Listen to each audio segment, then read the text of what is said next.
Halo rekan-rekan semuanya, ASN Kemendikbudristek ASN Merdeka Belajar. Assalamualaikum warahmatullahi wabarakatuh. Selamat pagi, semangat pagi ASN Merdeka Belajar.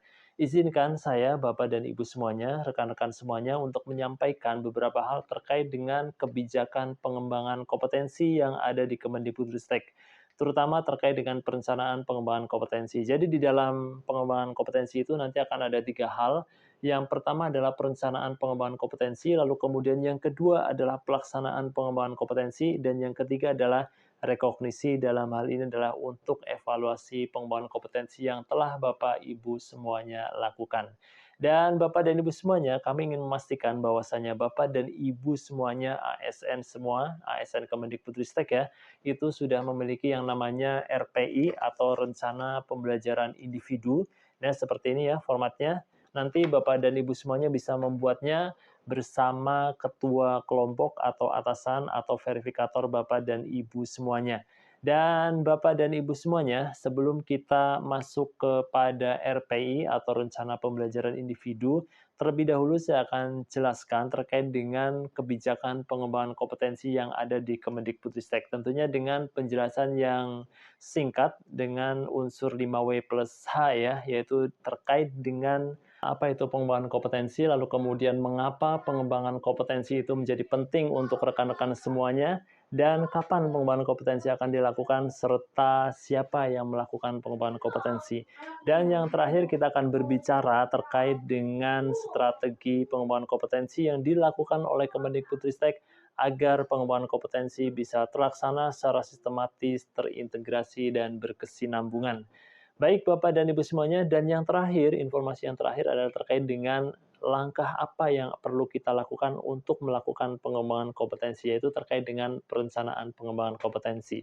Dan informasi pertama, Bapak Ibu semuanya, datang dari Kemendikbudristek, yaitu terkait dengan edaran Sekretaris Jenderal, yaitu terkait penyusunan rencana pengembangan kompetensi periode 5 tahunan. Jadi, Bapak dan Ibu semuanya harus menyusun rencana pengembangan kompetensi untuk 5 tahun ke depan. Baik, Bapak dan Ibu semuanya, sebelum kita berbicara banyak hal terkait dengan perencanaan pengembangan kompetensi, terlebih dahulu saya akan mencoba menjelaskan terkait dengan kebijakan pengembangan kompetensi, mulai dari apa itu pengembangan kompetensi, mengapa itu penting, siapa yang melakukan pengembangan kompetensi, di mana, lalu kemudian bagaimana strategi Kemendikbudristek di dalam melakukan pengembangan kompetensi, sehingga pengembangan kompetensi yang dilakukan itu sistematis, terintegrasi, dan berkelanjutan, dan serta langkah apa yang diperlukan oleh kita semua untuk memulai pengembangan kompetensi, dan pastinya adalah penyusunan rencana pengembangan kompetensi. Baik Bapak dan Ibu semuanya, pengembangan kompetensi ini merupakan salah satu hal yang dilakukan oleh Kemendikbudristek dalam rangka memenuhi kebutuhan organisasi terhadap ASN yang berkualitas. Jadi Kemendikbudristek membutuhkan ASN yang berkualitas, memiliki kompetensi unggul, dan berperilaku baik. Oleh karena itu, diperlukan yang namanya pengembangan kompetensi. Dan ingat ya kata kuncinya, yaitu pengembangan kompetensi yang dilakukan oleh Bapak dan Ibu semuanya itu harus sesuai dengan kebutuhan organisasi, harus sesuai dengan standar kompetensi jabatan atau uraian tugas Bapak dan Ibu semuanya, dan yang terakhir harus sesuai dengan karir Bapak Ibu semuanya atau rencana pengembangan karir Bapak dan Ibu semuanya. Nah, kalau kita lihat di sini Bapak dan Ibu semuanya, pengembangan kompetensi ini menjadi bagian daripada manajemen talenta ya. Jadi nanti 2024 ke sana akan ngehit sekali terkait dengan manajemen talenta, talent mobility, dan lain sebagainya. Apa itu manajemen talenta? Jadi Bapak Ibu semuanya, manajemen talenta ini menjadi bagian daripada manajemen karir kita, di mana pegawai kita itu akan kita mapping, kita lihat prestasinya, kita lihat kinerjanya, lalu kemudian dari situ kelemahannya di mana nanti akan dikembangkan, lalu kemudian yang sudah memiliki potensi yang unggul nanti akan diberikan jabatan-jabatan tertentu, berkesempatan menduduki jabatan-jabatan strategis, dan yang belum berkinerja optimal maka akan dikembangkan kembali. Dan nanti juga ada terkait dengan retensi, retensi juga berisi terkait dengan pengembangan kompetensi. Jadi, pengembangan kompetensi ini Bapak Ibu semuanya di dalam manajemen talenta itu akan ada di 2 tempat nih yang penting banget. Yang pertama setelah akuisisi ada pengembangan, ya setelah kita mapping, setelah kita lihat bagaimana, potensi daripada atau kinerja daripada Bapak dan Ibu semuanya, kalau ada kekurangan maka lakukan pengembangan kompetensi. Lalu kemudian yang kedua nih, bagi para talent-talent unggul yang dia belum berkesempatan menduduki jabatan tertentu misalnya, maka salah satu retensinya adalah pengembangan. Ya, bisa tugas belajar ke luar negeri, short course ke luar negeri dan lain sebagainya. Dan yang terakhir dalam manajemen talenta ada yang namanya monitoring ya. Monitoring itu nanti kita akan lakukan dengan cara sistematis tentunya ya, dengan menggunakan teknologi informasi sehingga data yang didapatkan adalah hasil evaluasi yang valid. Lalu kemudian Bapak Ibu semuanya di sini perlu dicatat nih, bahwasanya semua bentuk pengembangan kompetensi apakah itu dalam hal pengembangan, karena adanya kesenjangan kinerja, kesenjangan kompetensi, atau karena program retensi semuanya tujuannya satu, yaitu untuk kinerja yang lebih optimal lagi. Jadi dicatat ya, Bapak dan Ibu semuanya, para ASN muda, para ASN senior, dan kita semuanya perlu dicatat. Semua bentuk pengembangan kompetensi tujuannya satu, yaitu meningkatkan kinerja, mengoptimalkan kinerja semuanya. Jadi, kalau kita tugas belajar dan tidak pulang, maka itu akan jauh daripada tujuan pengembangan kompetensi. Jadi, pengembangan kompetensi difungsikan untuk mengoptimalkan kinerja kita semua. Kita tugas belajar adalah untuk mengoptimalkan kinerja kita. Kita mengikuti pelatihan untuk mengoptimalkan kinerja kita. Kita mengikuti short course ke luar negeri, pulang harus bisa diaplikasikan di dalam pekerjaan sehari-hari tentunya. Lalu kemudian Bapak dan Ibu semuanya, di sini ada beberapa bentuk, jalur, dan jenjang di dalam pengembangan kompetensi ya. Jadi Bapak dan Ibu semuanya bisa melakukan pengembangan kompetensi dalam bentuk pendidikan maupun dalam bentuk pelatihan ya. Dan pendidikan ini Bapak Ibu semuanya bisa dilakukan di dalam negeri maupun di luar negeri ya. Bisa kita jalan-jalan ke luar negeri sembari melakukan tugas belajar misalnya seperti itu. Lalu kemudian Bapak dan Ibu semuanya, jalur pengembangan kompetensi ini kalau pendidikan nanti kita bisa melanjutkan ke jenjang D3, S1, S2 sampai dengan S3. Dan untuk jalur yang namanya pelatihan atau dalam bentuk pelatihan ini nanti jalurnya ada dua, yaitu klasikal dan non-klasikal. Dan Bapak Ibu semuanya di jalur klasikal ini nanti ada pelatihan struktural kepemimpinan, lalu kemudian pelatihan manajerial, pelatihan teknis, pelatihan fungsional, pelatihan sosial kultural, seminar, saresehan, workshop, dan juga kursus. Dan juga penataran dan serta bimbingan teknis dan juga sosialisasi. Jadi banyak sekali jalur-jalur pelatihan yang ada di Kemendikbudristek ya Bapak Ibu semuanya. Lalu kemudian yang berikutnya adalah terkait dengan jalur non-klasikal. Nah, di dalam jalur non-klasikal, Bapak dan Ibu semuanya nanti ada konseling, lalu kemudian coaching, mentoring, e-learning, pelatihan jarak jauh, data sharing atau secondment, pembelajaran alam terbuka atau outbound, dan juga patok banding serta belajar mandiri. Jadi, belajar mandiri juga menjadi salah satu daripada jalur pengembangan kompetensi ya Bapak dan Ibu semuanya. Nah, terkait dengan belajar mandiri Bapak Ibu semuanya, misalnya Bapak dan Ibu semuanya, sedang membuat sebuah rekapitulasi, lalu kemudian Bapak Ibu semuanya belajar dari internet bagaimana cara Excel-nya. Nah, itu termasuk dalam kategori pengembangan kompetensi, asalkan Bapak dan Ibu semuanya membuat resume hasil belajarnya. Nah, Bapak dan Ibu semuanya, ini semuanya adalah untuk Bapak dan Ibu semuanya terkait dengan pengembangan kompetensi ASN Kemendikbudristek. Tentunya dilakukan sesuai dengan kebutuhan organisasi, sesuai dengan standar kinerja, sesuai dengan standar kompetensi Bapak dan Ibu semuanya, dan yang terakhir adalah sesuai dengan rencana karir Bapak dan Ibu semuanya. Baik, terkait dengan tugas belajar ini ada catatan penting ya Bapak Ibu semuanya, yaitu satu, tugas belajar ini investasinya cukup besar, jadi harap selektif sekali dalam menentukan siapa yang akan melakukan tugas belajar. Lalu kemudian untuk tugas belajar ini biasanya orientasi individu banyak sekali, keinginan-keinginan daripada individu ya, dan jangka waktunya lama serta kalau tugas belajar pastinya meninggalkan tugas keseharian. Nah, idealnya adalah seperti itu. Dan Bapak Ibu semuanya, terkait dengan tugas belajar ini ada beberapa hal yang perlu dipertimbangkan. Yang pertama ini terkait dengan pemenuhan syarat kualifikasi pendidikan ya, atau syarat jabatan. Jadi kalau Bapak dan Ibu semuanya syarat jabatannya belum terpenuhi terkait dengan pendidikan, maka segera melakukan tugas belajar. Misalnya, untuk analis SDM aparatur, syarat jabatannya adalah S1, tetapi baru dilakukan Bapak Ibu semuanya baru D3, maka Bapak dan Ibu semuanya wajib melakukan tugas belajar ke S1, seperti itu. Lalu kemudian, tugas belajar ini juga dilakukan untuk dalam rangka peningkatan kapasitas individu dalam mendukung pelaksanaan tugas jabatan. Jadi kalau ada gap kompetensi, maka di situ bisa dilakukan dengan salah satunya adalah tugas belajar. Lalu kemudian ada terkait dengan pengembangan karir melalui implementasi sistem manit dan manajemen talenta ASN.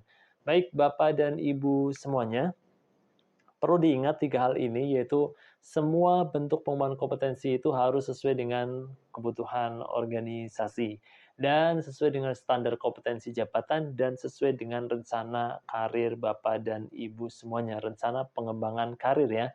Lalu kemudian Bapak dan Ibu semuanya, bagaimana sih pengembangan kompetensi yang ada di Kemendikbudristek?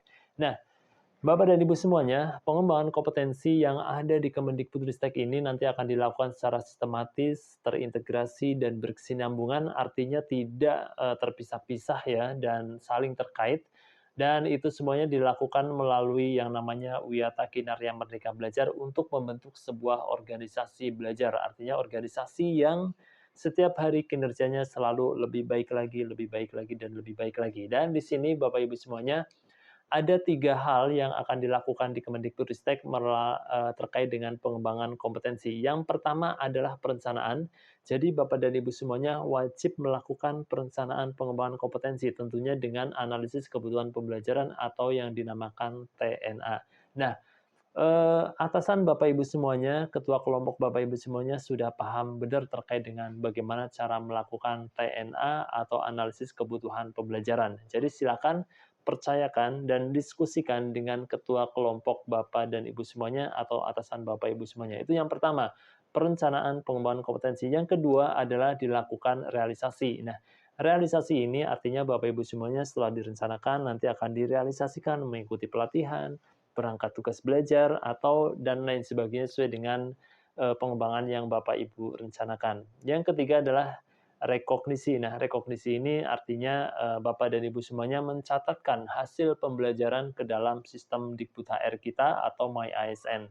Dan Bapak Ibu semuanya di sini untuk menentukan Bapak dan Ibu semuanya melakukan pengembangan kompetensi dalam jalur apa dan atau pendidikan jenjangnya apa, itu nanti bisa ditentukan melalui Ninebox ini ya. Jadi Ninebox ini akan memetakan Bapak Ibu semuanya sebenarnya kinerjanya itu di atas ekspektasi kah atau di bawah ekspektasi, dan kompetensinya itu di bawah rata-rata atau di atas rata-rata, misalnya tinggi, rendah, atau sedang. Nah, misalnya, Bapak dan Ibu kinerjanya itu sesuai dengan ekspektasi dan potensinya adalah menengah, maka berarti Bapak Ibu semuanya ada di kotak kelima. Maka jalur yang pas yang kami rekomendasikan untuk Bapak Ibu semuanya adalah challenge text, lalu kemudian workshop, pelatihan teknis, e-learning, outbound, lalu kemudian job shadowing, dan magang. Itu adalah rekomendasi jalur yang pas dan cocok untuk Bapak dan Ibu semuanya.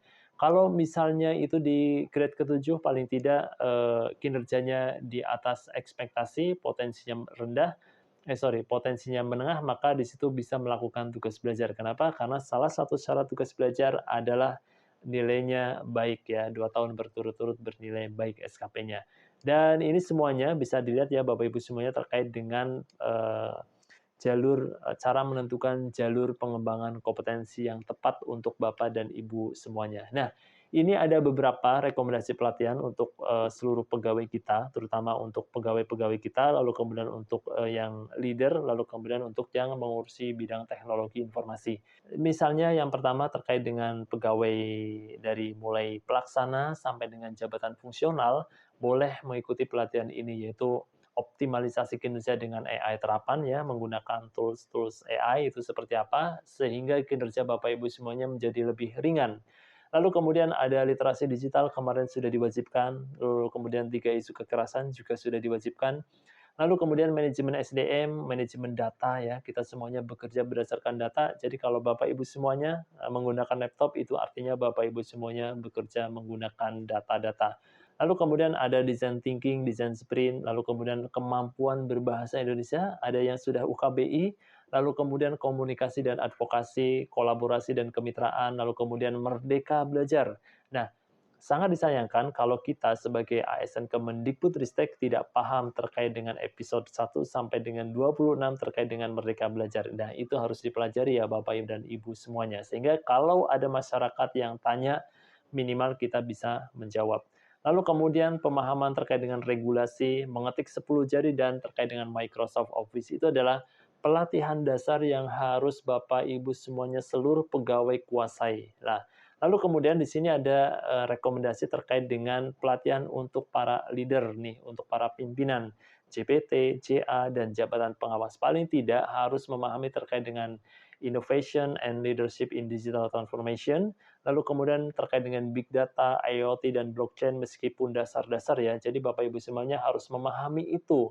Lalu kemudian digital creative and leadership, leader as coach, leader as mentor. Jadi Bapak Ibu semuanya dijadikan sebagai seorang leader harus bisa memberikan coaching dan mentoring kepada pegawai Bapak dan Ibu semuanya. Oleh karena itu, pelatihan ini harus dikuasai oleh Bapak dan Ibu semuanya. Lalu kemudian ada digital business strategy, lalu kemudian ada manajemen proyek dan perubahan, ada manajemen pengadaan barang dan jasa, dan ada manajemen keuangan pemerintahan. Nah, semua itu adalah khusus untuk para leader.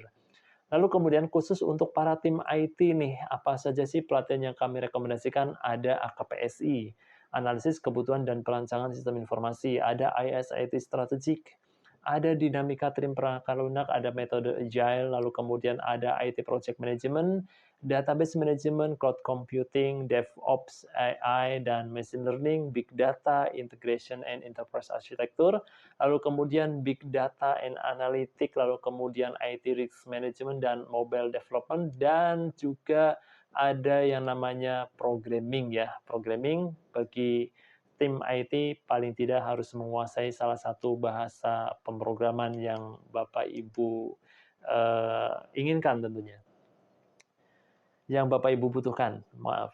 Nah, Bapak dan Ibu semuanya, itu semuanya adalah klasifikasi pelatihan yang mungkin Bapak Ibu butuhkan dan Bapak Ibu bisa pilih ya. Untuk selengkapnya nanti ada di dalam format Excel-nya tentunya.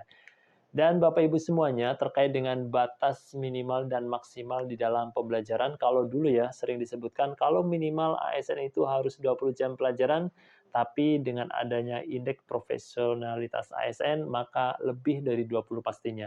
Dan kalau dulu itu maksimal 24 JP untuk P3K, sekarang mungkin tidak berlaku lagi itu.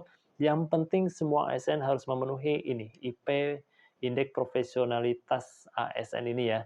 Jadi kalau JPT, CA, dan jabatan pengawas itu minimal pernah mengikuti diklat PIM, minimal pernah mengikuti diklat fungsional, dan minimal 20 JP, serta minimal pernah mengikuti workshop di dalam 2 tahun terakhir. Kalau dia itu jabatan fungsional, minimal dia harus mengikuti diklat fungsional, lalu kemudian minimal 20 jam pelajaran, dan minimal pernah mengikuti workshop atau seminar. Kalau itu jabatan pelaksana, maka dia akan ada 2 kewajiban, yaitu minimal 20 JP terkait dengan diklat teknis, pelatihan teknis, lalu kemudian minimal mengikuti seminar dan workshop ya dalam 2 tahun terakhir ini ya, minimal yang harus Bapak Ibu lakukan untuk terkait dengan pengembangan kompetensi. Lalu kemudian mengapa sih kita perlu melakukan pengembangan kompetensi Bapak dan Ibu semuanya? Coba jawab pertanyaan dari kami, kenapa sih kita harus melakukan pengembangan kompetensi? Apa urgensinya ya Bapak Ibu semuanya? Apa pentingnya itu di mana pengembangan kompetensi? Kalau bagi saya pribadi, pengembangan kompetensi paling tidak adalah menjadikan kita lebih unggul, ya, menjadikan kita lebih berkompeten di dalam melakukan pekerjaan sehari-hari dan tidak terkalahkan tentunya. Dan Bapak dan Ibu semuanya, kalau kita lihat di sini, semua alasan terkait dengan pengembangan kompetensi adalah terkait dengan adanya perubahan ya, Bapak dan Ibu semuanya.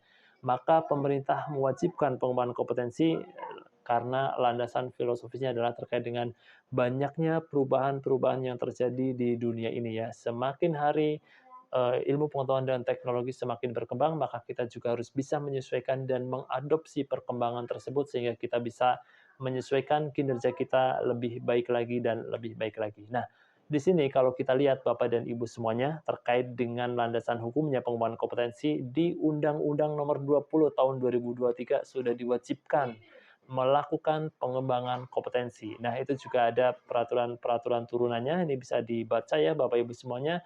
Lalu kemudian juga sedang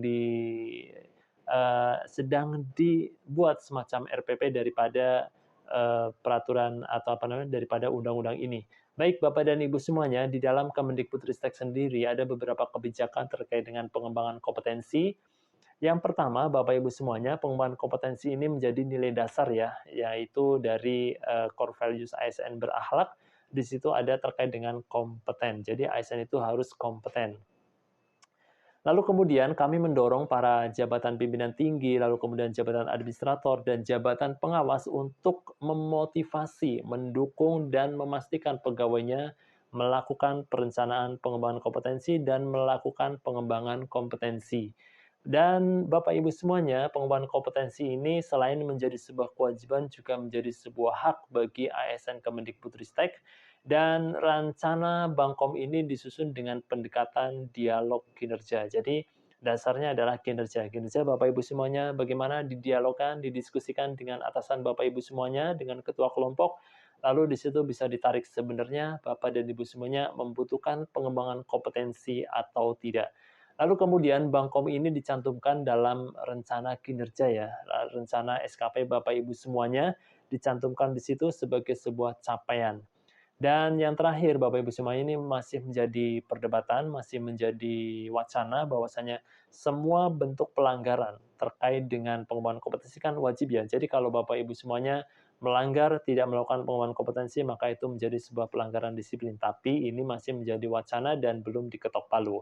Nah, kita akan melihat perkembangan berikutnya, apakah ini menjadi sebuah pelanggaran disiplin atau tidak, itu nanti kita akan melihat kembali ya Bapak dan Ibu semuanya. Baik, Bapak dan Ibu semuanya, ini ada beberapa dasar, perubahan-perubahan yang harus kita ikuti sehingga kita harus melakukan pengembangan kompetensi. Yang pertama, adanya perubahan kebijakan atau strategi organisasi tentu itu memerlukan pengembangan kompetensi. Lalu kemudian adanya kesenjangan kinerja organisasi maupun individu, tentu itu memerlukan pengembangan kompetensi. Lalu kemudian yang ketiga, adanya terkait dengan program baru, proses bisnis baru, dan lain sebagainya, itu pasti memerlukan pengembangan kompetensi. Lalu kemudian adanya perkembangan teknologi nih, ada AI, Big Data, IoT, itu tentu menuntut Bapak Ibu semuanya untuk menguasai, terutama, jabatan-jabatan yang terkait ya, terkait dengan teknologi informasi misalnya, itu memerlukan penyesuaian-penyesuaian dan Bapak Ibu semuanya artinya memerlukan pengembangan kompetensi. Lalu kemudian adanya perubahan perundang-undangan, adanya nomenklatur baru, lalu kemudian adanya standar kompetensi jabatan, lalu kemudian adanya rencana pengembangan karir Bapak Ibu semuanya, pastinya memerlukan pengembangan kompetensi. Dan Bapak dan Ibu semuanya, ini adalah potret pengembangan kompetensi yang mungkin sudah tersebar di mana-mana.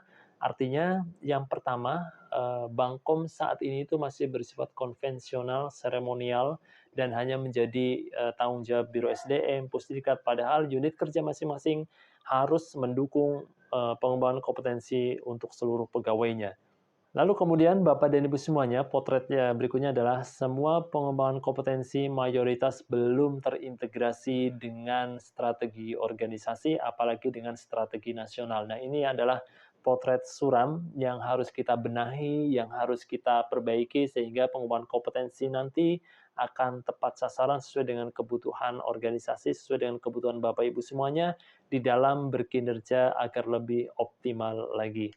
Dan Bapak Ibu semuanya, lalu kemudian, terkait dengan urgensi yang kedua adalah terkait dengan, bagaimana pemerintah mencanangkan roadmap, profiling ASN di 2045, di mana ASN 2045 itu akan menjadi ASN diharapkan menjadi ASN yang kompetitif, memiliki daya saing yang unggul. Nah, kita sekarang baru ada di 2024, nah, yaitu Smart ASN, ASN yang memiliki integritas, ASN yang memiliki wawasan global, ASN yang memiliki pengetahuan di bidang IT, ASN yang memiliki mampu berbahasa asing, hospitality, networking, entrepreneurship, dan lain sebagainya, kita baru ada di sini. Jadi kita akan melangkah ke 2025 sampai 2030, ASN yang produktif, fleksibel, empati, responsif sampai dengan 2031 sampai 2045, yaitu ASN yang memiliki daya saing yang tinggi ya, ASN yang berkelas dunia tentunya. Dan ini semua untuk mewujudkan visi misi Indonesia 2045, Indonesia yang berdaulat, maju, adil, dan makmur ya. Kira-kira seperti itu program daripada pemerintah kita di Menpan dan di lembaga administrasi negara. Lalu kemudian Bapak dan Ibu semuanya, kita ada core value ASN yaitu terkait dengan berakhlak ya. Di situ ada kompeten, artinya kita dituntut untuk menjadi ASN yang memiliki kompetensi yang unggul. Dan setelah kompeten tentu ada capable ya, artinya kita mampu menggunakan kompetensi kita untuk bekerja di setiap harinya untuk organisasi kita.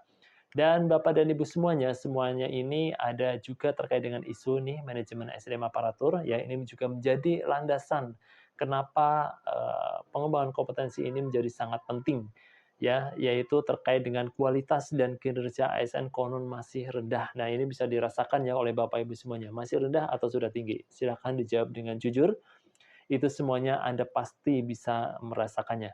Lalu kemudian Bapak dan Ibu semuanya, dengan adanya segala permasalahan itu, maka wajib bagi kita untuk melakukan pengembangan kompetensi, yaitu secara sistematik, lalu kemudian terintegrasi dan berkelanjutan sehingga kita bisa mewujudkan cita-cita daripada Kemendikbudristek, yaitu menjadi organisasi pembelajar atau learning organization, yaitu organisasi yang setiap harinya lebih baik di dalam berkinerja, lebih baik lagi, dan bisa mengadopsi berbagai perubahan perkembangan teknologi untuk mengoptimalkan kinerja. Itu adalah gambaran daripada organisasi pembelajar atau learning organization. Artinya, organisasi yang setiap harinya menjadi lebih baik lagi di dalam berkinerja. Hari esok harus lebih baik daripada hari ini harus lebih baik daripada hari kemarin. Kalau kita gambarkan di sini, kalau semua orang kinerjanya itu mendapatkan nilai B hari ini, maka besok mayoritas akan mendapatkan nilai A. Yang tadinya nilai A menjadi nilai A plus, begitu seterusnya ya Bapak Ibu semuanya. Jadi kemampuan suatu organisasi untuk mengadopsi perkembangan pengetahuan di sekitarnya dan mengimplementasikan dengan cepat merupakan sebuah keunggulan kompetitif terbaik. Itulah definisi daripada learning organization atau organisasi pembelajar. Lalu kemudian urgensi yang keempat Bapak Ibu semuanya, BKN, Badan Kepegawaian Negara, itu sudah memberlakukan yang namanya indeks profesionalitas ASN, di mana salah satu yang diukur adalah terkait dengan kompetensi kitanya. Jadi kompetensi kita itu bisa diukur berdasarkan seberapa banyak kita mengikuti pelatihan atau seberapa banyak kita pendidikan kita, kualifikasi pendidikan kita, seberapa tinggi, lalu kemudian kinerja kita, lalu kemudian disiplin kita. Pernahkah kita melakukan pelanggaran disiplin? Itu akan diukur. Secara global, satu Kemendikbud itu masih sangat rendah indeks profesionalisme ASN-nya.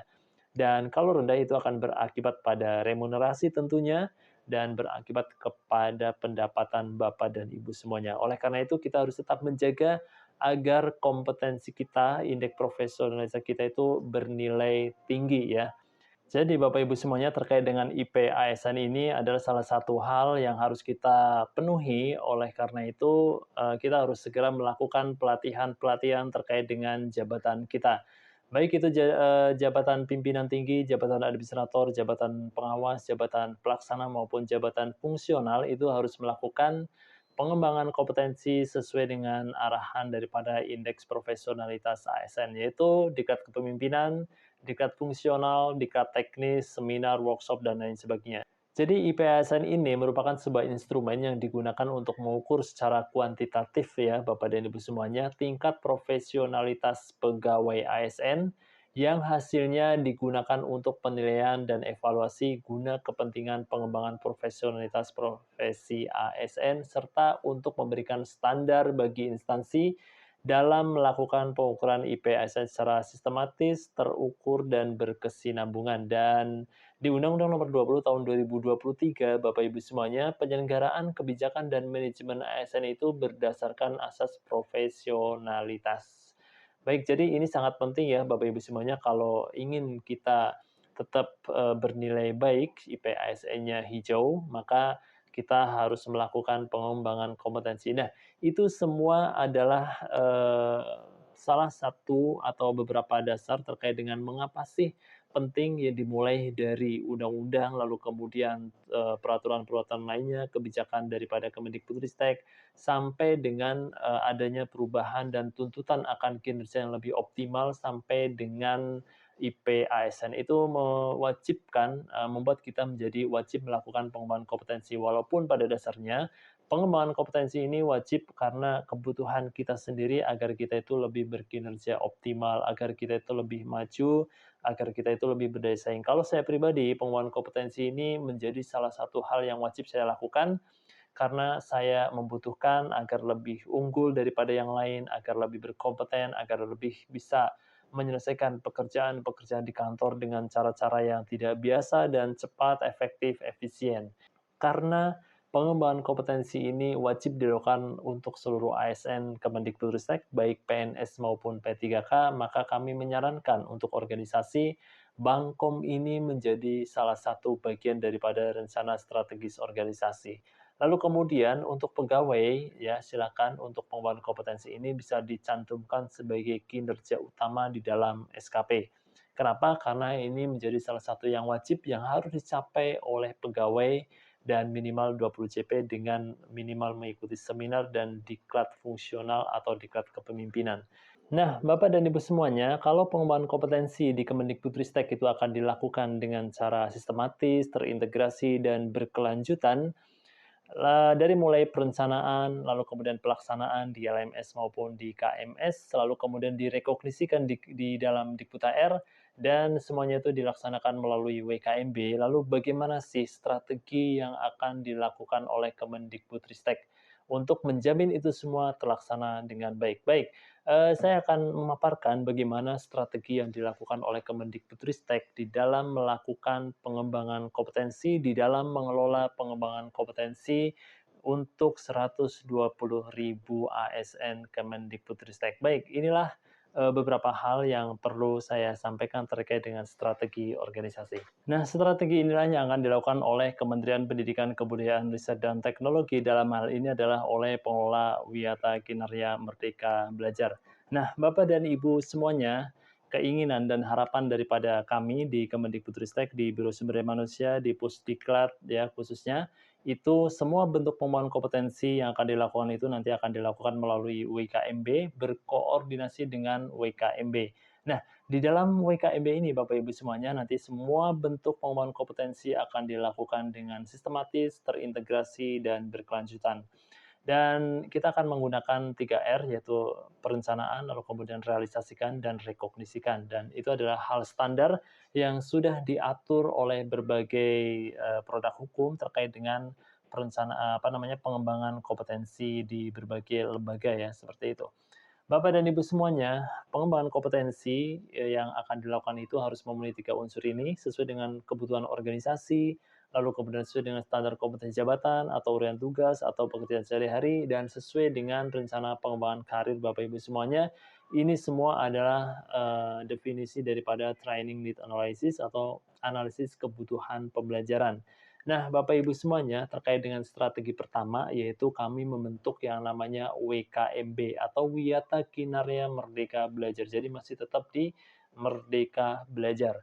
Nah, WKMB ini ya Bapak Ibu semuanya, ini merupakan strategi pengembangan kompetensi pegawai ASN Kementerian dengan pengintegrasian seluruh sumber daya, seluruh resource yang dimiliki dalam upaya pemenuhan kebutuhan organisasi terhadap ASN unggul, ASN berkualitas, dan ASN yang berperilaku baik. Nah, di dalam WKMB ini, Bapak Ibu semuanya, kami membentuk beberapa hal terkait dengan siapa yang mengurus pengembangan kompetensi inti, lalu kemudian siapa yang mengurus terkait dengan pengembangan kompetensi generik ya, lalu kemudian siapa yang mengurus terkait dengan pengembangan kompetensi enabler atau pendukung.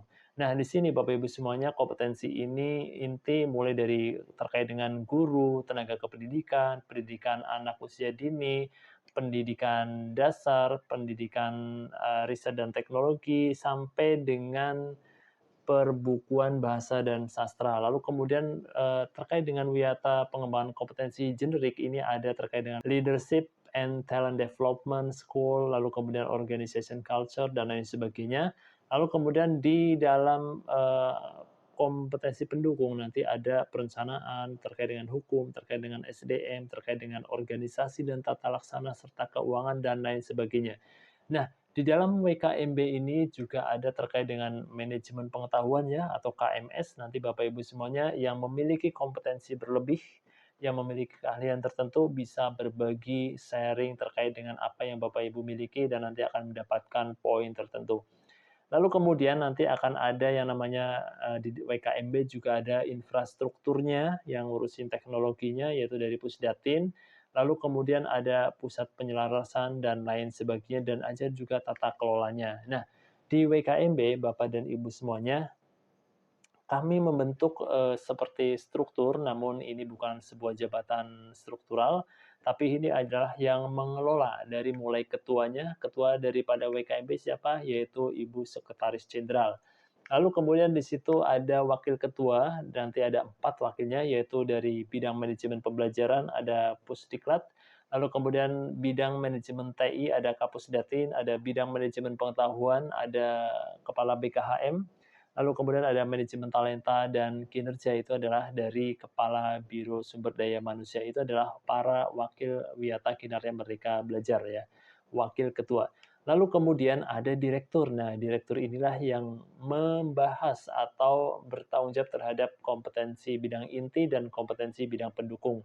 Kalau bidang inti berarti Sestama, Sekretaris Unit Utama, itu ada banyak ya, kurang lebih ada 9. Lalu kemudian kompetensi bidang bidang kompetensi pendukung seperti tadi perencanaan, keuangan itu nanti ada kepala biro, lalu kemudian Kapus, lalu kemudian para inspektur ya. Nanti mereka lah sebagai direktur wiyata.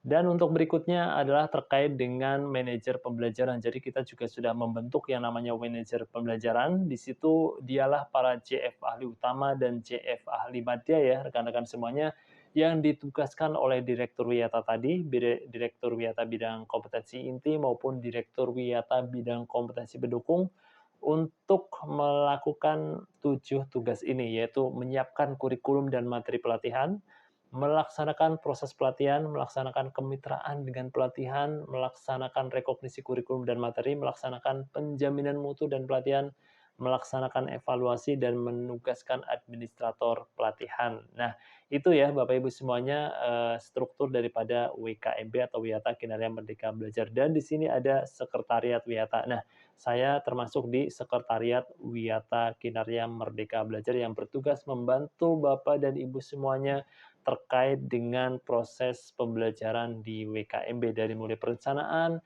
pelaksanaan, sampai dengan rekognisi. Baik Bapak dan Ibu semuanya, kalau ini adalah, yang ada di dalam SK Menteri, yaitu dari mulai ketua, wakil ketua, direktur wiyata, manajer pembelajaran, kami membentuk tambahan sebagai, garda terdepan di dalam pengembangan kompetensi, yaitu ketua kelompok TNA dan anggota kelompok TNA. Nah, jadi, ketua kelompok ini adalah, salah satu semacam orang yang dipercaya oleh, pimpinan unit kerja untuk, bersama-sama diskusi dengan anggota kelompoknya untuk mendiskusikan rencana pengembangan kompetensi 5 tahun ke depan. Nanti kita akan bahas terkait dengan kelompok belajar yang ada di Kemendikbudristek, dan ini merupakan salah satu strategi yang kedua. Ya, strategi yang kedua adalah membentuk kelompok belajar, sebut saja kelompok belajar seperti itu ya. Nah, Bapak dan Ibu semuanya, ketika di dalam satu satuan kerja ada 100 pegawai misalnya, maka kami akan membentuk 20 kelompok belajar. Nah, kelompok belajar ini nanti akan ada ketua kelompoknya nih, di masing-masing kelompok ada ketua kelompoknya, dan, ketua kelompok ini ditunjuk oleh pimpinan dengan, dia yang paling berkompeten, dia yang paling berwibawa, dengan dia yang paling memiliki kelebihan di antara teman-teman yang lainnya untuk memimpin teman-teman lainnya berdiskusi, menentukan arah pengembangan kompetensi teman-teman semuanya selama 5 tahun ke depan. Nah, ketua kelompok ini, Bapak Ibu semuanya, adalah sifatnya membantu pimpinan Satker di dalam menyusun rencana pengembangan kompetensi Bapak dan Ibu semuanya. Nah, ilustrasinya seperti ini, Bapak Ibu semuanya, ketua kelompok yang dibuat. Jadi kalau misalnya ada 100 pegawai di dalam satu satuan kerja, maka kami akan membentuk 5 kelompok. Kenapa? Karena satu kelompok maksimal 20 orang. Kenapa 20 orang? Karena ketua kelompok ini nanti akan mengajak masing-masing anggota kelompoknya untuk berdiskusi akan melakukan pengembangan kompetensi apa tentunya. Lalu kemudian seperti ini ya, nanti di antara para ketua kelompok ini juga akan membentuk satu kelompok lagi dan diketuai oleh pimpinan Satker. Nah, pimpinan Satker juga akan masuk ke dalam kelompok salah satu kelompok yang di bawahnya. Karena ini bukan jabatan struktural, jadi ini adalah kelompok belajar, jadi tidak apa-apa pimpinan Satker masuk ke dalam kelompok lainnya. Memang seperti itu. Kenapa? Karena setiap ketua kelompok adalah juga harus sebagai anggota kelompok. Ya, jadi juga harus belajar dan nanti akan diverifikasi kebutuhannya. Nah, Bapak dan Ibu semuanya, ini adalah salah satu parameter kita untuk menentukan sebenarnya ketua kelompok itu kriterianya seperti apa sih. Ini adalah kriterianya. Kalau timnya itu isinya jabatan pelaksana JF level pertama, maka ketua kelompoknya sebaiknya adalah Kabag atau Kasubag TU atau ex administrator, ex pengawas atau Kapokja atau JF analis kepegawaian atau JF analis SDM aparatur. Dan seterusnya dan seterusnya ini bisa dibaca sendiri. Nah, kami berharap ketua kelompok ini, Bapak Ibu semuanya, dia itu memiliki pengetahuan yang lebih dan kepribadian yang baik di antara semua pegawainya. Pengetahuan dalam artian dia memiliki pengetahuan terkait dengan analisis kebutuhan pembelajaran, pengetahuan terkait dengan kompetensi, pengetahuan terkait dengan asesmen prediksi kompetensi, pengetahuan terkait dengan kinerja, pengetahuan terkait dengan report kompetensi pegawai, terkait dengan pengembangan kompetensi. Lalu kemudian, ketua kelompok itu juga harus memiliki kepribadian yang suportif, sabar, empati, memiliki semangat memberdayakan, komunikatif, dan memiliki kemampuan analitis yang mendalam. Dan dia harus memiliki kemampuan untuk pengembangan diri dan orang lain ya. Ini sudah ada di keputusan Mendikbudristek tahun 2021 tuh sudah ada terkait dengan pembentukan kelompok belajar. Nah, memang sebaiknya kelompok ini dibentuk dari pendekatannya adalah pendekatan berdasarkan tugas fungsi atau kelompok kerja yang sudah ada. Tapi kalau misalnya Kapokjanya, Kasubagnya itu belum memenuhi pengetahuan dan kepribadian yang tadi sudah disebutkan, boleh dibentuk kelompok yang berbeda tentunya. Nah, Bapak dan Ibu semuanya, ini adalah tugas para ketua kelompok ya.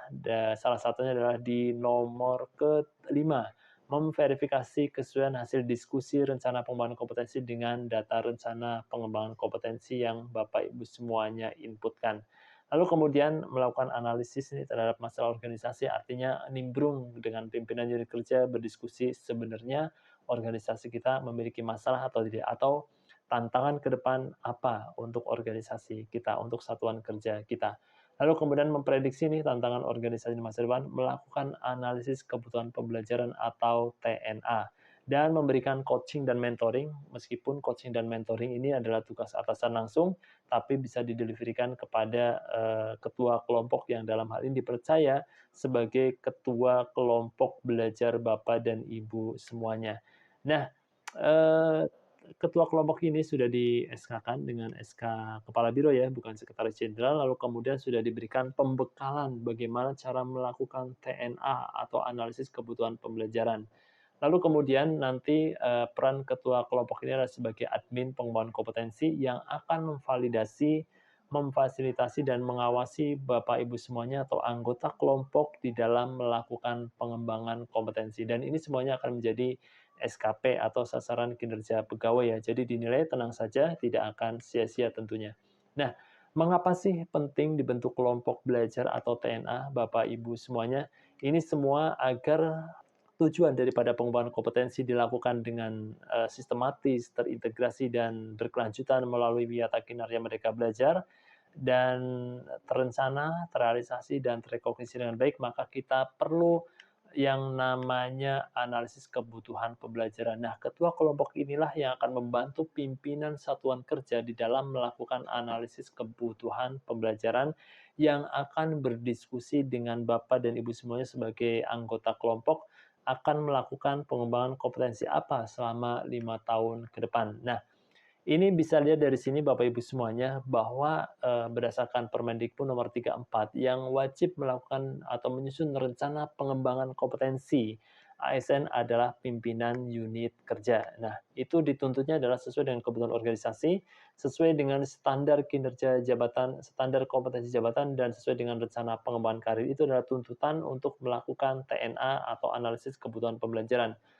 Paling tidak, yang harus dianalisis ada 3 hal. Yang pertama adalah organisasi, individu, dan tugas-tugas pegawai. Nah, ini semua harus dengan menggunakan 8 dasar atau 8 kriteria ini. Dari mulai Renstra, lalu kemudian kinerja organisasi, lalu kemudian melihat perubahan proses bisnis, lalu kemudian melihat learning journey atau salah jabatan. Di setiap jabatan itu ada ya salah jabatan, lalu kemudian melihat perkembangan teknologi, perubahan struktur budaya dan undang-undang yang baru, lalu kemudian standar kompetensi jabatan dan rencana pengembangan karir pegawai. Nah, 8 area inilah yang menjadi dasar untuk melakukan perencanaan kebutuhan pembelajaran atau perencanaan pengembangan kompetensi di setiap pegawai. Bayangkan kalau pimpinan unit kerja yang melakukan ini semua, tentunya akan sangat tidak enak ya, bebannya ada di dalam pimpinan Satker, dan bisa jadi dokumennya adalah tidak valid ya. Banyaknya adalah keinginan karena pasti diserahkan kepada pegawai ya, diserahkan ke pegawai, pegawai suruh menyusun, akhirnya hanya berupa keinginan. Nah, dengan dibentuk kelompok-kelompok inilah Bapak Ibu semuanya, diharapkan semua bentuk pengembangan kompetensi yang sudah direncanakan nanti diverifikasi oleh ketua kelompok, lalu kemudian oleh admin satker dan oleh Biro Sumber Daya Manusia. Sehingga kebutuhannya ini nanti akan menjadi sebuah kebutuhan yang memang benar-benar kebutuhan organisasi, benar-benar sesuai dengan standar kompetensi jabatan atau uraian tugas minimal, dan benar-benar sesuai dengan pekerjaan kita sehari-hari dan sesuai dengan rencana pengembangan karir kita ke depan itu akan seperti apa, ya. Jadi, pembentukan kelompok belajar ini dimaksudkan agar semuanya terverifikasi dan tervalidasi dengan baik ya, Bapak dan Ibu semuanya. Dan ini juga sudah ada di Kepmen nomor 310 tahun 2021 ya, terkait dengan pembentukan kelompok ini. Semuanya sudah ada di situ. Nah, kita tuangkan di dalam praktek nyata ya, di dalam pembentukan organisasi pembelajar ini. Nah, Bapak dan Ibu semuanya, ini adalah rencana ketiga agar pengembangan kompetensi kita itu berjalan dengan baik, lancar, sistematis, terintegrasi, dan berkelanjutan. Kami membentuk sebuah ekosistem aplikasi yang namanya ekosistem WKMB. Nah, ekosistem WKMB sebenarnya ini adalah mengintegrasikan beberapa aplikasi menjadi satu kesatuan yang saling terintegrasi, saling terkoneksi, saling sinkron datanya maupun hasilnya, dan itu semuanya sudah saling berkomunikasi antar aplikasi dengan menggunakan API tentunya. Nah, Bapak dan Ibu semuanya, di sini ada mulai dari perencanaan ya. Di perencanaan itu ada sistem informasi namanya adalah sistem karir, yaitu sistem informasi manajemen pegawai Bapak Ibu semuanya, manajemen karir Bapak Ibu semuanya. Ada di dalamnya ada terkait dengan pengembangan kompetensi, pengembangan karir, manajemen talenta, tugas belajar juga nanti akan masuk di sini. Nanti juga akan ada terkait dengan CPT, seleksi CPT, SILN, dan lain sebagainya nanti akan masuk di dalam sistem karir. Ini akan menjadi satu sistem besar yang terkait dengan karir Bapak dan Ibu semuanya. Lalu kemudian berikutnya adalah di pelaksanaan, nanti akan ada yang namanya WKMB, ini isinya adalah LMS dan KMS, serta nanti untuk tugas belajar juga akan ada di dalam di sini ya, untuk terkait dengan report tugas belajar, pernah melakukan penulisan ilmiah apa saja ketika tugas belajar, membuat paper apa saja, itu nanti akan ada di dalam WKMB. Tapi sekarang baru ada LMS dan KMS. LMS artinya adalah pusat pembelajaran, itu atau tempat belajar online, e-learning Bapak Ibu semuanya, seperti kemarin literasi digital sudah merasakan ya. Nah, itulah LMS ya Bapak Ibu semuanya, meskipun masih sederhana, kami akan mencoba mengembangkan ke depannya. Dan ada juga KMS, atau jadi kalau Bapak dan Ibu semuanya mau berbagi pengetahuan, berbagi keterampilan melalui video, melalui teks, melalui infografis, itu bisa dilakukan di dalam KMS atau Knowledge Management System. Lalu kemudian setelah itu nanti datanya semuanya itu kalau kita belajar dan berbagi di dalam KMS nanti akan otomatis terrekognisi dan masuk ke dalam Dikbud-AR, lalu kemudian masuk ke dalam IP ASN Bapak dan Ibu semuanya. Nah, kira-kira seperti itu, nanti semuanya, sudah saling tersinkron, dan ini akan menjadi data yang bagus ya, big data yang bagus terkait dengan pengembangan kompetensi Bapak dan Ibu semuanya sehingga terecord dengan baik di dalam WKMB. Lalu kemudian ini strategi keempat Bapak dan Ibu semuanya agar pengembangan kompetensi melalui WKMB itu berjalan dengan baik dan berhasil. Salah satunya adalah strategi keempat, adanya penjaminan mutu. Jadi di WKMB itu segala kurikulumnya, materi pelatihan, sumber daya manusia pengajarnya, penyelenggara pelatihannya, sarana dan prasarannya, serta lulusannya itu dijamin mutunya oleh WKMB. Dalam hal ini yang bertanggung jawab adalah Pusdiklat atau Pusat Pendidikan dan Pelatihan Pegawai.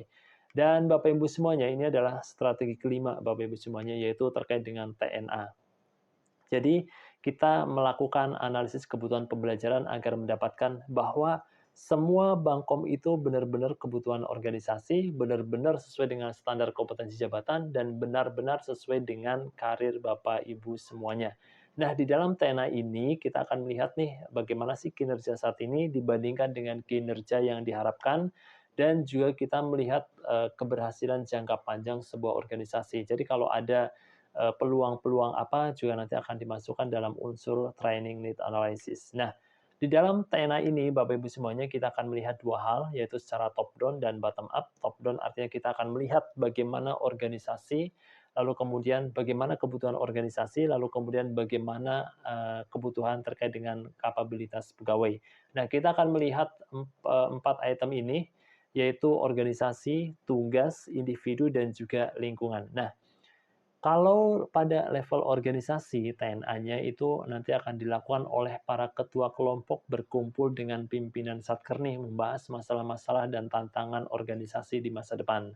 Lalu kemudian kalau untuk kapabilitas ini nanti akan dilakukan oleh siapa? Oleh setiap ketua kelompok berdiskusi dialog kinerja bersama anggota kelompoknya. Jadi setiap ketua kelompok mengajak diskusi anggota kelompoknya untuk menyusun rencana pengembangan kompetensi untuk 5 tahun ke depan berdasarkan kebutuhan organisasi, berdasarkan kesenjangan kompetensi yang dimiliki pegawai tersebut tentunya. Nah, apa saja sih parameter atau dokumen yang digunakan? Nih, ada 5. Kalau levelnya organisasi, kita akan menganalisis 5 hal ini. Yang pertama, Renstra. Yang kedua, kinerja organisasi. Yang ketiga, proses bisnis organisasi. Yang keempat, perkembangan teknologi. Yang kelima, perubahan peraturan perundangan, perubahan struktur, dan perubahan budaya kerja organisasi. Lalu kemudian terkait dengan analisis terkait dengan individu nanti yang akan dilakukan, yang akan dianalisis adalah terkait dengan standar kompetensi jabatan atau uraian jabatan, lalu kemudian kinerja pegawai, syarat jabatan atau learning journey, dan rencana pengembangan karir. Nah, semuanya itu akan dianalisis, diidentifikasi, dieksplorasi secara mendalam, dan dianalisis secara mendalam untuk mendapatkan rekomendasi. Sebenarnya yang bersangkutan, pegawai kita itu membutuhkan pengembangan kompetensi apa saja dan prioritasnya seperti apa, apakah sedang, tinggi, atau rendah. Nah, inilah adalah strategi di dalam analisis kebutuhan pembelajaran ya, strategi kelima. Jadi kita ada 5 strategi tadi ya Bapak Ibu semuanya. Oke, baik, ini memasuki yang terakhir, yaitu bagaimana sih langkah-langkah di dalam melakukan pengembangan kompetensi. Baik Bapak dan Ibu semuanya, ini adalah informasi terakhir yaitu terkait dengan langkah-langkah cara melakukan pengembangan kompetensi. Tentunya langkah yang pertama adalah terkait dengan perencanaan pengembangan kompetensi. Baik Bapak dan Ibu semuanya, ini adalah sangat penting untuk diketahui oleh Bapak dan Ibu semuanya terkait dengan surat Sekretaris Jenderal yang tadi, yaitu terkait dengan perencanaan pengembangan kompetensi untuk periode 5 tahunan ke depan. Baik, Bapak dan Ibu semuanya, terkait dengan perencanaan pengembangan kompetensi yang akan dilakukan oleh semua ASN kita, dan ini adalah wajib disusun untuk bulan Mei, Juni, Juli, dan Agustus ini ya. Silakan Bapak dan Ibu semuanya untuk melakukan dialog kinerja dengan atasan Bapak Ibu semuanya atau ketua kelompok yang sudah ditunjuk oleh atasan Bapak dan Ibu semuanya. Nah, Nah, Bapak dan Ibu semuanya, terkait dengan perencanaan pengembangan kompetensi yang ada di Kemendikbudristek ini, yang tadi sudah dijelaskan akan dilakukan melalui 3 aplikasi ini, yaitu mulai dari aplikasi perencanaan, lalu kemudian pelaksanaan, sampai dengan evaluasi dan masuk ke dalam IP ASN atau Dikbud HR atau My ASN kita semuanya. Itu semuanya, Bapak Ibu semuanya, itu terlebih dahulu kita akan melihat bagaimana mekanisme penyusunan rencana pengembangan kompetensi. Yang pertama, Bapak Ibu semuanya, ini dilakukan oleh pegawai, yaitu cek siapa verifikator atau ketua kelompoknya di dalam aplikasi karir. Nah, Bapak dan Ibu semuanya, kalau kita lihat di dalam aplikasi karir, di sini ada, kalau Bapak buka ya, ini. Nah, itu, diverifikasi oleh. Nah, diverifikasi oleh ini adalah ketua kelompok Bapak dan Ibu semuanya. Ya, jadi ingat, untuk mengecek siapa ketua kelompok Bapak dan Ibu semuanya ada di dalam aplikasi karir. Silakan cek siapa ketua kelompok Bapak dan Ibu semuanya. Dan Bapak dan Ibu semuanya, ini terkait dengan jenis perencanaan pengembangan kompetensi ya, nanti akan diisikan. Jadi perencanaan pengembangan kompetensi itu ada 3 jenis. Yang pertama, perencanaan periodik, yang kedua insidental, yang ketiga adalah hasil umpan balik. Kalau periodik, Bapak Ibu semuanya, ini disusun selama periode 5 tahunan. Ini isinya adalah kebutuhan strategis organisasi, kebutuhan jabatan, maksudnya kebutuhan pelatihan terkait dengan strategis organisasi, kebutuhan pelatihan terkait dengan jabatan, kebutuhan pelatihan terkait dengan individu. Lalu kemudian yang insidental ini bisa dilakukan kapan saja ya di tahun yang berjalan. Ini terutama kalau kita ada webinar, seminar, itu kan tidak bisa diprediksi kapan akan diikuti. Maka Bapak dan Ibu semuanya boleh buka aplikasi karir, lalu kemudian dimasukkan ke itu sebagai sebuah perencanaan, nanti bisa direkognisikan. Nah, kenapa sih harus ditulis? Karena kalau tidak ada di perencanaan, nanti datanya di dalam rekognisi tentu tidak ada sautan ya, atau kaitannya, seperti itu. Lalu kemudian Bapak dan Ibu semuanya, itu yang pertama tadi ya, terkait dengan, cek siapa verifikator Bapak dan Ibu semuanya di sini ya. Lalu kemudian yang kedua Bapak Ibu semuanya, yaitu dilakukan oleh pegawai, yaitu hubungi segera ketua kelompok atau verifikator dan ajak berdiskusi terkait dengan rencana pengembangan kompetensi. Jadi hubungi saja, pimpinan kerjanya, ada diskusi, terkait dengan rencana pengembangan kompetensi. Lalu kemudian langkah ketiga Bapak Ibu semuanya, lakukan diskusi antara ketua kelompok, antara atasan atau verifikator dengan Anda. Jadi di sini ada 3 hal yang sama ya. Boleh jadi verifikatornya adalah atasan langsung, itu kalau unit kerjanya jumlah pegawainya sedikit. Lalu kemudian boleh jadi pimpinan unit kerja membentuk sebuah kelompok, maka ketua kelompok itulah tempat Anda melakukan berdiskusi. Bapak dan Ibu semuanya, ketua kelompok atau verifikator dan pegawai diizinkan atau dipersilahkan untuk segera melakukan diskusi dan menyepakati rencana pembelajaran untuk jangka waktu 5 tahun ke depan. Nah, diskusi inilah yang kami maksudkan dengan TNA atau Training Need Analysis, yaitu untuk menjamin bahwasanya semua bentuk pengembangan kompetensi yang Bapak Ibu lakukan itu sesuai dengan kebutuhan organisasi, sesuai dengan standar kompetensi jabatan atau uraian tugas masing-masing, dan sesuai dengan rencana pengembangan karir Bapak dan Ibu semuanya. Lalu kemudian Bapak dan Ibu semuanya, ini adalah hasilnya ya, hasil diskusi Bapak Ibu semuanya harus segera ditandatangan oleh kedua belah pihak ya. Di sini siapa yang memverifikasi atau ketua kelompoknya, lalu kemudian di sini tanda tangan Bapak dan Ibu semuanya. Ini adalah contoh dokumen perencanaan pengembangan kompetensi yang sudah saya susun dari 2025 sampai dengan 2029. Nah, di sini saya tugas belajar 2026, itu mungkin memakan waktu 3 tahun, maka 2026 sampai 2028 itu tidak melakukan pengembangan kompetensi selain tugas belajar ya. Baik Bapak dan Ibu semuanya, di sini bisa dilihat kita harus berhati-hati membedakan antara bentuk dengan jalur. Kalau bentuk berarti pendidikan atau pelatihan. Kalau jalur berarti nanti ada jalur klasikal maupun non-klasikal, di dalamnya ada e-learning, pelatihan teknis, dan lain sebagainya. Dan jangan lupa di sini Bapak Ibu semuanya, cantumkan nama pelatihan itu bisa diambil dari klasifikasi dan juga JP-nya. JP-nya adalah sesuai dengan kebutuhan Bapak dan Ibu semuanya. Ya, misalnya untuk menguasai apa ini namanya? Diklat data science itu Bapak Ibu semuanya sebenarnya membutuhkan waktu berapa lama. Lalu kemudian regional, ini sesuai dengan kebutuhan, apakah dilakukan di internasional maupun di Indonesia, dan juga estimasi anggaran. Nah, estimasi anggaran ini sangat penting Bapak Ibu semuanya. Kenapa sangat penting? Ini adalah untuk perencanaan penganggaran ya Bapak Ibu semuanya. Dan anggaran ini harus dicantumkan, misalnya hanya 100.000 pun harus dicantumkan. Misalnya pembelajaran jarak jauh yang dilakukan melalui Udacity, Kode Pelitan, dan lain sebagainya, program-program atau platform-platform pembelajaran online, itu harus dicantumkan estimasinya berapa. Nah, Bapak dan Ibu semuanya bisa mencari riset sendiri di internet terkait dengan estimasi anggaran. Tidak masalah, karena ini adalah perencanaan, maka Bapak Ibu semuanya boleh mencantumkan berapapun biaya yang dibutuhkan untuk melakukan pengembangan kompetensi tersebut. Nah, di dalam klasifikasi mungkin ada beberapa yang sudah ada estimasinya dan ada beberapa yang belum ada. Nah, silakan yang belum ada Bapak dan Ibu semuanya mencari sendiri ya di dalam internet. Lalu kemudian di sini ada prioritas. Nah, prioritas ini nanti ada rendah, sedang, atau tinggi. Ini sesuai dengan kebutuhan Bapak Ibu semuanya. Kalau misalnya dampak terhadap kinerja tinggi dan kesenjangan kompetensi saat ini tinggi, maka otomatis itu akan menjadi prioritas yang tinggi. Nah, itu nanti ada metodenya bagaimana cara menentukan ini prioritas sedang, rendah, atau tinggi.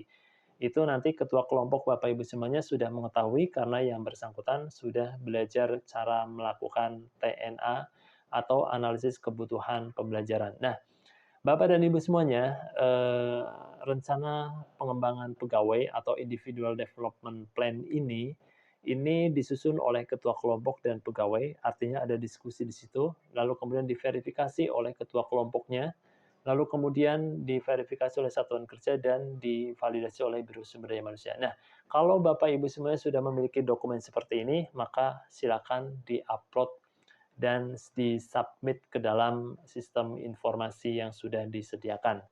Baik, Bapak Ibu dan Ibu semuanya, ini adalah sebuah informasi di mana semua bentuk rencana pengembangan kompetensi ini nanti akan ditetapkan oleh Sekretaris Jenderal. Jadi kalau Bapak dan Ibu mau tugas belajar, harus membuat ini. Kalau tidak, maka kemungkinan Bapak dan Ibu tidak akan bisa melakukan tugas belajar.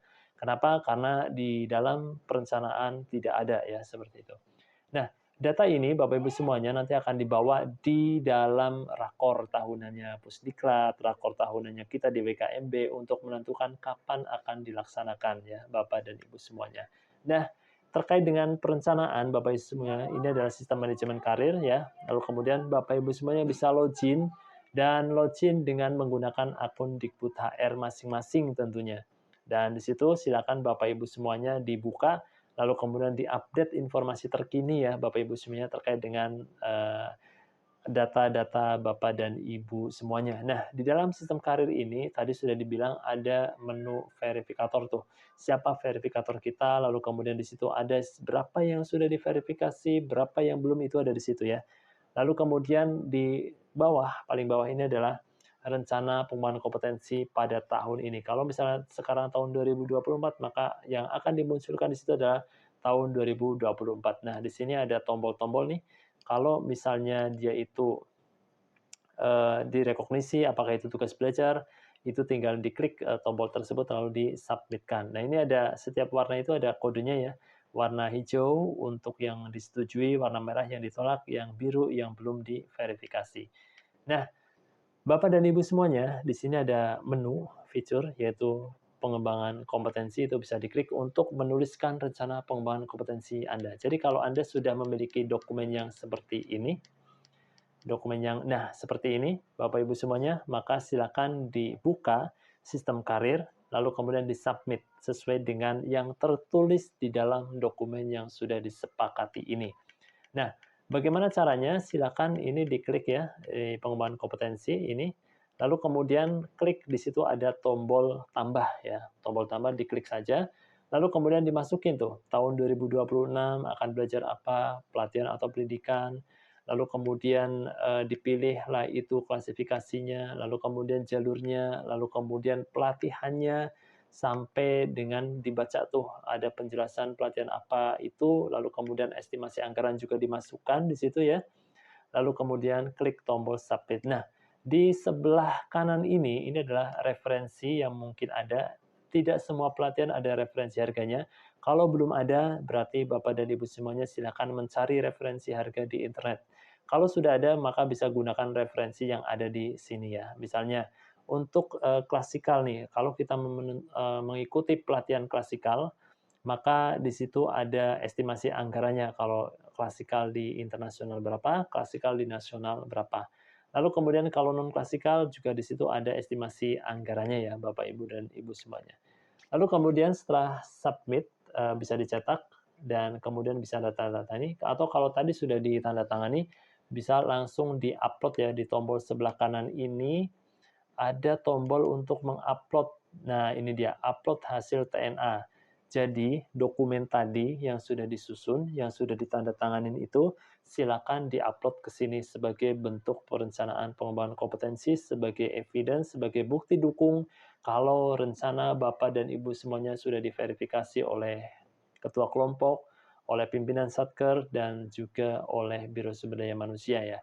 Silakan diupload ke sini ya, dua ya tadi, 2 penandatangan yang sudah ditandatangani oleh 2 orang saja, yaitu, ketua kelompok dan juga Bapak dan Ibu semuanya sebagai perencana pengembangan kompetensi. Baik, setelah dilakukan,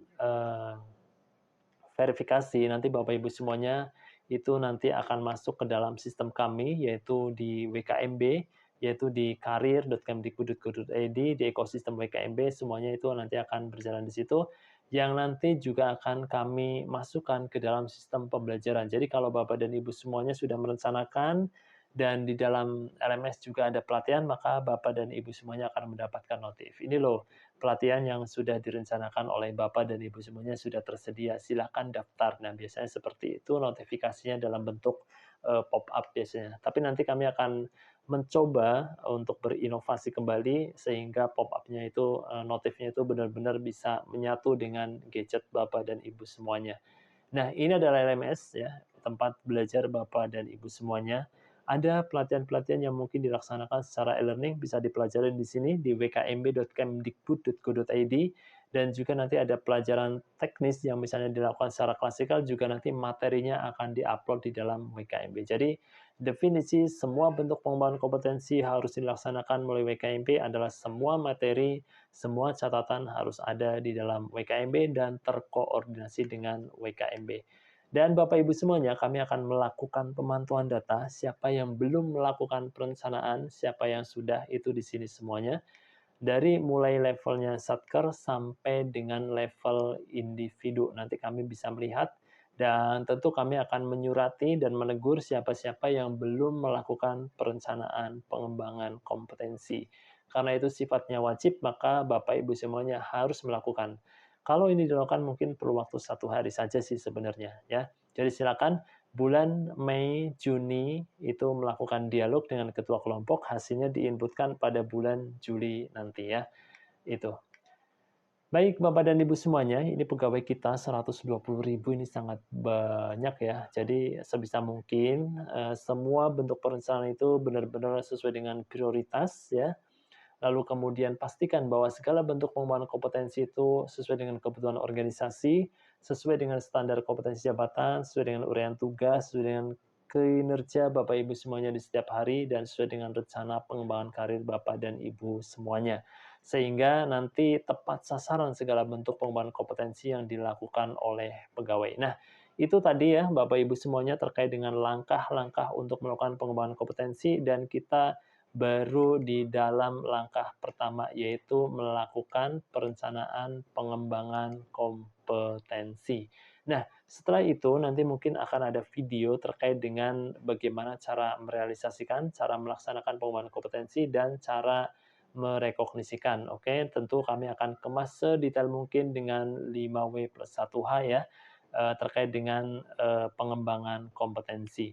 Nah, Bapak dan Ibu semuanya, sekali lagi mengingatkan, ini adalah surat dari Sekretaris Jenderal terkait perintah untuk melakukan penyusunan rencana pengembangan kompetensi untuk 5 tahun ke depan. Jadi setiap pegawai wajib memiliki dokumen yang tadi yang sudah kita sebutkan, ya. lalu kemudian dokumen itu ditanda tangan oleh kedua belah pihak, lalu kemudian diupload ke dalam sistem karir.